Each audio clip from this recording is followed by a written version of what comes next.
आज की यह खबर हर उस व्यक्ति के लिए बहुत महत्वपूर्ण है जिसके पास पैन कार्ड है, क्योंकि सरकार ने पैन कार्ड को लेकर ऐसे सख्त नियम लागू कर दिए हैं जिनके बारे में जानना अब हर नागरिक के लिए जरूरी हो चुका है। पैन कार्ड अब सिर्फ टैक्स भरने वाला एक छोटा सा कागज नहीं रहा, बल्कि आपकी पूरी वित्तीय पहचान और बड़े बड़े लेन देन का सबसे मुख्य दस्तावेज बन चुका है। लेकिन इसी के साथ एक खतरा भी बढ़ गया है। अगर आपने पैन कार्ड से जुड़ी कुछ सामान्य गलतियां कर दी तो आपके ऊपर 10,000 रुपए तक का जुर्माना लग सकता है और गंभीर मामलों में 7 साल तक की सजा भी हो सकती है। यही वजह है कि यह वीडियो आपके लिए किसी चेतावनी की घंटी से कम नहीं है। आपके घर में माता पिता, भाई बहन, चाचा चाची या कोई भी परिवार सदस्य जो पैन कार्ड इस्तेमाल करता है, तो यह जानकारी उन सभी के लिए भी बेहद महत्वपूर्ण साबित होगी, क्योंकि आजकल चाहे कोई नौकरी करता हो, छोटा व्यवसाय चला रहा हो, खेतीहर किसान हो या कोई स्टार्टअप शुरू कर रहा हो, पैन कार्ड हर जगह अनिवार्य हो गया है और इसकी एक छोटी सी गलती भी बड़ी मुसीबत में बदल सकती है।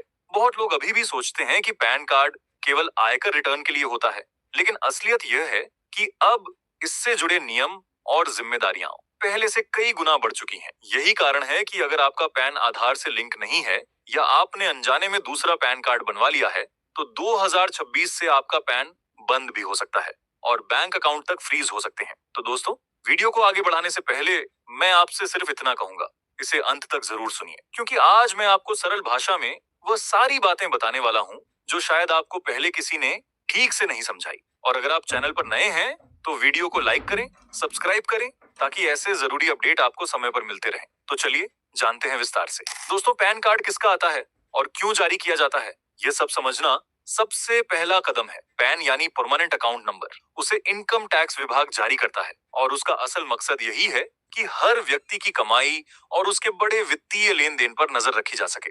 इनकम टैक्स डिपार्टमेंट का काम सिर्फ टैक्स वसूलना नहीं है, वह यह भी देखता है कि कौन अपनी आय छिपा रहा है, किसके पास दिखाए गए बैंक बैलेंस से कहीं ज्यादा संपत्ति है और किस तरह के स्रोत से पैसा आ रहा है।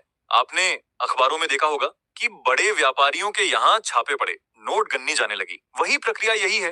कई बार ऐसा भी होता है कि किसी की कमाई कम दिखती हुई भी बड़ा खर्च वह कर रहा हो, तो विभाग समझता है कि पैसे कहाँ से आ रहे हैं और उसकी जांच करता है। यही वजह है कि आज के दौर में चाहे आप किसान हो, छोटे दुकानदार हो, नौकरी पेशा हो या स्वरोजगार कर रहे हो, पैन हर तरह के बड़े वित्तीय काम के लिए जरूरी हो गया है। अब दर्दनाक सच यही है कि कई बार लोग पैन की कीमत नहीं समझते और छोटी छोटी गलतियों से खुद को बड़े झमेले में डाल लेते हैं। सबसे आम और घातक गलती है अपने नाम पर दो पैन कार्ड होना। ऐसा अक्सर अनजाने में हो जाता है। पैन खो गया, चोरी हो गया या घिस गया और तुरंत जरूरत में लोग नया पैन बनवा लेते हैं। पर क्या करना चाहिए था? नया पैन नहीं, उसी नंबर का डुप्लीकेट लेना चाहिए था। जब आप बिना पुराने नंबर के नया अप्लाई करते हैं, सिस्टम में आपके नाम पर एक और नंबर रजिस्टर हो जाता है और आपकी प्रोफाइल में दो पैन नंबर दिखने लगते हैं। इनकम टैक्स विभाग इस स्थिति को टैक्स चोरी या संदिग्ध व्यवहार मान सकता है और नोटिस भेज सकता है। जुर्माना 10,000 रुपए तक लग सकता है और यदि यह पाया जाए कि दोनों पैन को अलग अलग तरीकों से, जैसे एक से रिटर्न और दूसरे से निवेश या जमीन खरीदने में यूज किया गया, तो धोखाधड़ी का केस बन सकता है जिसमें सजा 7 साल तक की भी हो सकती है। ये कोई अंधाधुंध डराने वाली बात नहीं, बल्कि हकीकत है। और कुछ मामलों में आपने मीडिया में भी ऐसे केस देखे होंगे जहां लोगों को कड़ी सजा हुई है।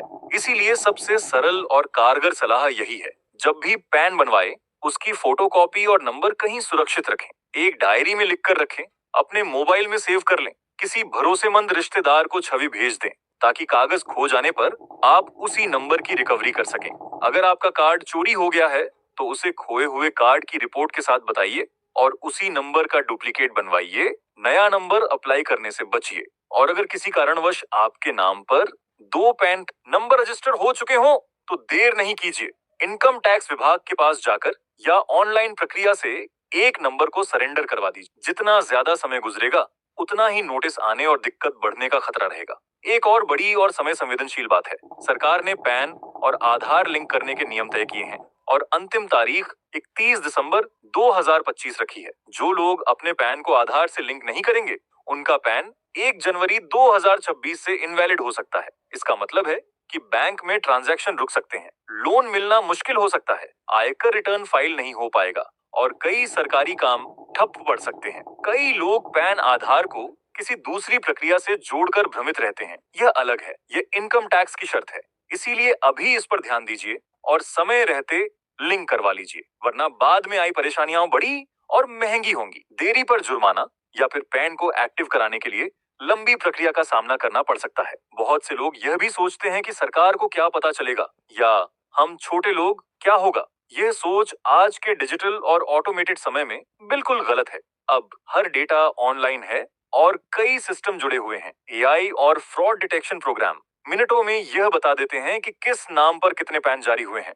इसलिए यह गलतफहमी बिल्कुल छोड़ दीजिए कि कुछ भी छुप जाएगा। आप सोच रहे होंगे कि अगर नोटिस आ गया तो क्या करें? नोटिस आने पर घबराने की बजाय शांत होकर सही डॉक्यूमेंट और ट्रांजैक्शंस की सूची तैयार कीजिए। कई बार नोटिस से पहले छोटी गलतियां होती हैं जो परिशुधार के साथ ठीक की जा सकती हैं, पर जो लोग समय पर प्रतिक्रिया नहीं देते, कोर्ट के चक्कर लगाते हैं और अपना समय और मेहनत बर्बाद करते हैं। कोर्ट जाना, दस्तावेजों की तैयारी, तारीखों पर हाजिरी, यह सब लोगों के जीवन और रोजमर्रा के काम में बड़ा व्यवधान डाल देता है। इसलिए जितना जल्दी आप समस्या पहचानेंगे और सुलझाएंगे, उतना ही कम खर्च और तनाव होगा। एक सरल उदाहरण से यह समझिए, किसी छोटे से पान की दुकान वाला व्यक्ति जिसने महीने में सीमित कमाई बताया है, पर उसके परिवार के युवा महंगे खर्च कर रहे हों, विभाग ऐसे पैटर्न को पकड़कर पूछताछ शुरू कर सकता है।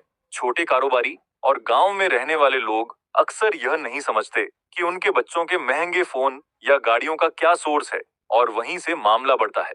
इसलिए पारिवारिक खर्चों और इनकम के रिकॉर्ड को साफ रखना और पैन के जरिए किए गए बड़े लेन देन का हिसाब रखना जरूरी है। पैन सिर्फ एक कागज नहीं है, ये आपकी फाइनेंशियल रिकॉर्ड कीपिंग की शुरुआत है। अंत में दो बातें बहुत जरूरी हैं। पहला, पैन बनवाते समय मिलने वाली कागजों की चिट्ठी को ध्यान से पढ़िए। उसमें नियम और निर्देश साफ लिखे रहते हैं। लोग अक्सर बिना पढ़े कागज फेंक देते हैं और बाद में यही जानकारी उनके काम आती है। दूसरा, अगर आप पैन बनवाएं और कोई दिक्कत हो तो तुरंत सही माध्यम से शिकायत दर्ज कराएं। अफवाहों पर न चलिए कि कोई फायदा मिलेगा। दो पैन रखने का फंडा यह नहीं कि आप स्मार्ट हैं, यह एक टाइम बम है जो कभी भी फट सकता है। दोस्तों, मैंने यह वीडियो इसलिए बनाया कि गांव देहात के साधारण परिवारों तक यह जानकारी पहुंच सके और कोई भी अनजाने में भारी जुर्माने या कानूनी कार्रवाई का शिकार न बने। पैन आपकी पहचान है, उसे संभाल कर रखें, उसका नंबर सुरक्षित रखें, आधार से समय पर लिंक कर दें और कभी भी बिना वजह नया पैन नंबर अप्लाई न कर दें। यदि इस वीडियो से आपको थोड़ी भी मदद मिली हो तो इसे अपने परिवार और दोस्तों के साथ जरूर शेयर कीजिए और नीचे कमेंट में बताइए कि क्या आपने अपना पैन आधार से लिंक कर लिया है या नहीं।